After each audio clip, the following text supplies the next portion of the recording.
So I'm just walking along Whitechapel Road, and I mean, I watch documentaries every single night on old London stuff, but I don't see this as like today. You know, when you think of 1888, 135 years today, it's the 7th, so Annie Chapman was killed 135 years ago tomorrow, so it was well within the reign of terror going on 135 years on. But what you've got to think is at that time, it wasn't just Jack the Ripper on the loose. There were so many influential figures around at that time. Bram Stoker, who created Dracula and died in poverty really, he was around here. Oscar Wilde, although he lived in Kensington and Chelsea, he was always around the East End picking up rent boys. You had Arthur Conan Doyle, who written Sherlock Holmes. Of course, he's been ludicrously brought in as a suspect. So the film Jack the Ripper, where Michael Caine played his centenary of 100 years on. So that was released in '88. You know, the Ten Bells would have the beard dyed. So anyway, the kind in that film, there was a doctor. Oh my God, what was he called? He was a doctor, Dr. Llewellyn, and the film makes you think that it was him. So his office was here, his doctor's office. Now it wasn't that building because it was blew up in the Second World War. When's that? The early 40s. But this is where it was. So you have Dr. Llewellyn's surgery here. He treated Polly Nichols. Some other figures as well. I say Oscar Wilde, Arthur Conan Doyle. You've got Walter Sickert, the artist. You've got the guy who made the Dr. Barnardo's, William Booth, I think his name was. What else have we got? The Elephant Man,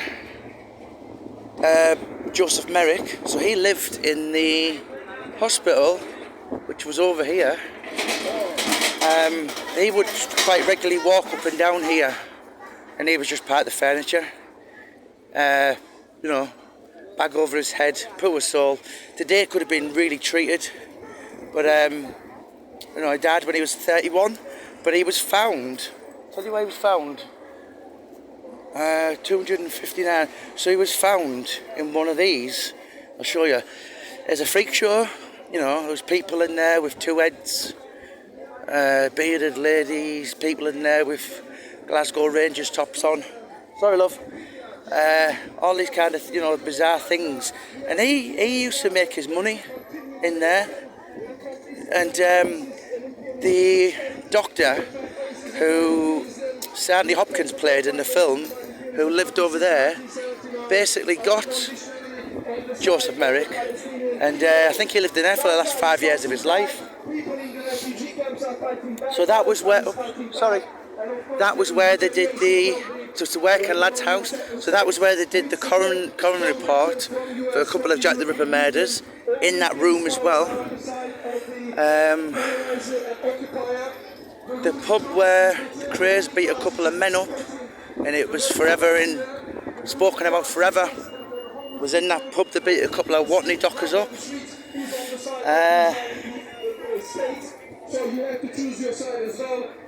Show you the freak show place.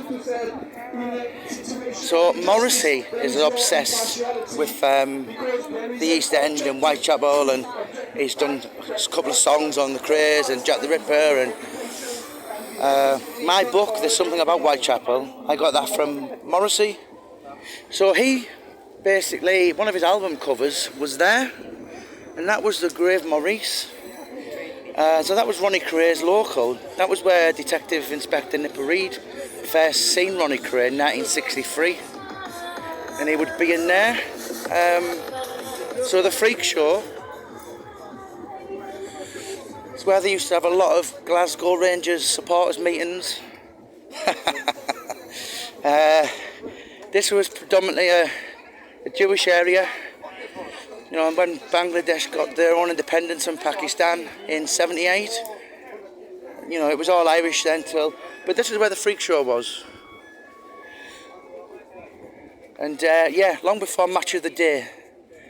And after the time where you couldn't kill people for entertainment.